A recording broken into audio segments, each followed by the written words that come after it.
Hello friends, সবাইকে আমার ভালোবাসা ভরা নমস্কার জানিয়ে শুরু করছি নীলিমা রেসিপির আরেকটি নতুন পর্ব।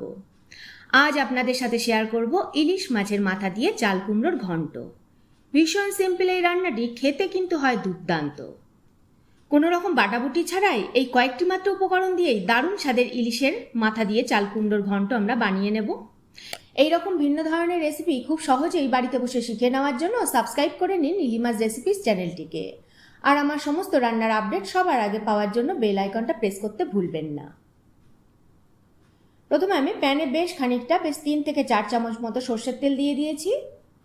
এবার নুন হলুদ মাখানো মাছের মাথাগুলো ভালো করে ভেজে নেব।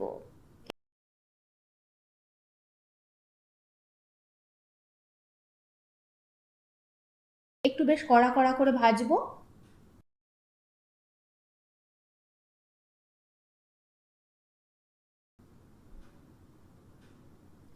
এবার ওই তেলেই 2 থেকে 3টে শুকনো লঙ্কা ফাটিয়ে দেব, আর 1/4 টিস্পুন করে জিরে, রাঁধুনি ও সর্ষে ফোড়ন দেব।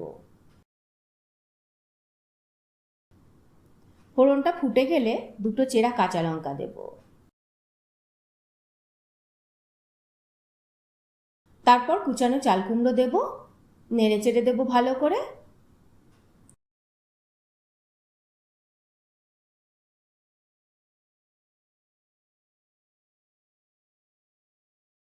এবার পরিমাণ মতো নুন দেব, সামান্য একটু হলুদ দেব, ভালো করে নেড়ে চেড়ে মিশিয়ে নেব।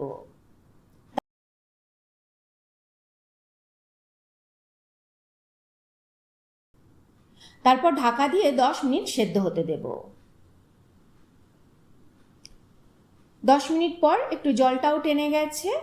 এই অবস্থায় আমরা ভাজা ইলিশ মাছের মাথাগুলো দিয়ে দেব, একটু ভেঙে দেব।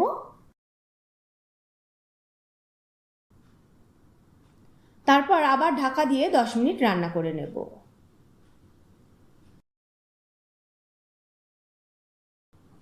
এবার 1 চামচ চিনি দেব, ভালো করে নেড়ে চেড়ে মিশিয়ে নেব। ঢাকা দিয়ে আবারও 5 মিনিট রান্না করে নিলেই রেডি।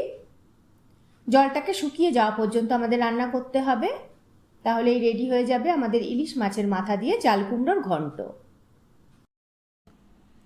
কেমন লাগলো আমার আজকের রেসিপিটি কমেন্ট করে জানাবেন। ভালো লাগলে একটা লাইক করে দেবেন।